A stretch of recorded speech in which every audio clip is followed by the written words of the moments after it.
Hujjiyatus sunnah. Hujjahnya sunnah itu dari mana kita dapatkan? Dari hadis, dari Al-Quran, dari ijma'ul ulama. Sepakat ulama mengatakan bahwa sunnah adalah hujjah. Semua ulama sepakat mengatakan bahwa sunnah itu sebagai sumber hukum yang kedua setelah Al-Quranul Karim. Bahkan kedudukan sunnah dari sisi dia datang dari bisikan wahyu dari Allah, maka sunnah sesungguhnya juga adalah wahyu. Karena Al-Quran sendiri yang mengatakan, wa ma yantiqu 'anil hawa in huwa illa wahyun yuha. Nabi itu kalau berbicara, dia tidak menyebutkan sesuatu berdasarkan keinginan hawa nafsunya.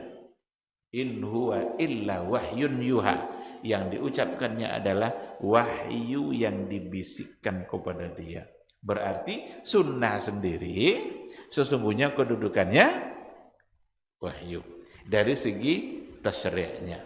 Namun ada keistimewaan sunnah itu memang daripada Al-Quranul Karim. Kalau sunnah ada dua dimensi dia. Ada dimensi basyari, dimensi dia Rasul sebagai manusia, ada dimensi samawinya, sunnah sebagai wahyu. Kenapa ada dimensi manusianya? Karena yang mengucapkannya adalah manusia.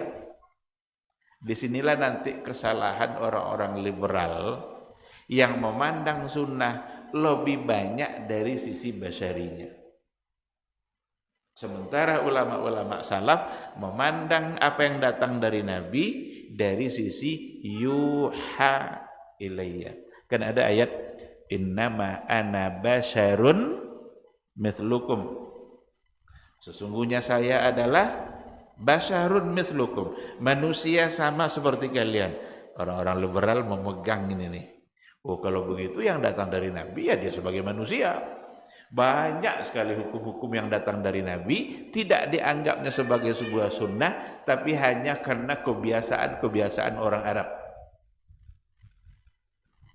Hanya kebiasaan orang Arab. Bahkan jilbab pun kata mereka itu adalah tradisi Arab.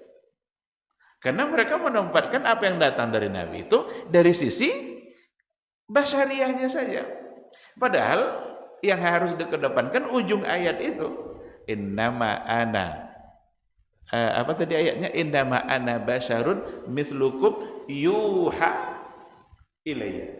Yuha ilayya itu diberikan wahyu kepada saya. Ulama salaf mengedepankan yuha ilayya, sedangkan orang-orang liberal mengedepankan innama ana basyarun mithlukum. Sehingga banyak sekali kita temukan.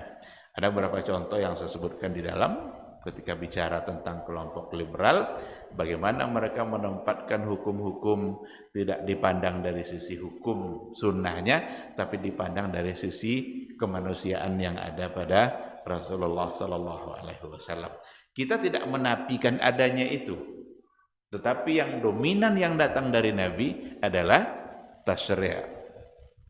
Ada memang nanti hal-hal yang datang dari Nabi, mungkin itu sebagai sesuatu yang kebiasaan dia, ada memang.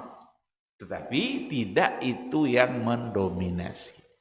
Sebagaimana yang diyakini oleh orang-orang liberal. Bahkan ketika ada larangan nikah beda agama oleh orang-orang liberal, enggak itu. Karena mereka memandang dulu itu memang terjadi permusuhan antara muslim dengan kafir dan non-muslim. Sekarang kan sudah disatukan. Jadi tidak lagi bermusuhan. Nggak tahu dari mana mereka dapat tidak lagi bermusuhan itu.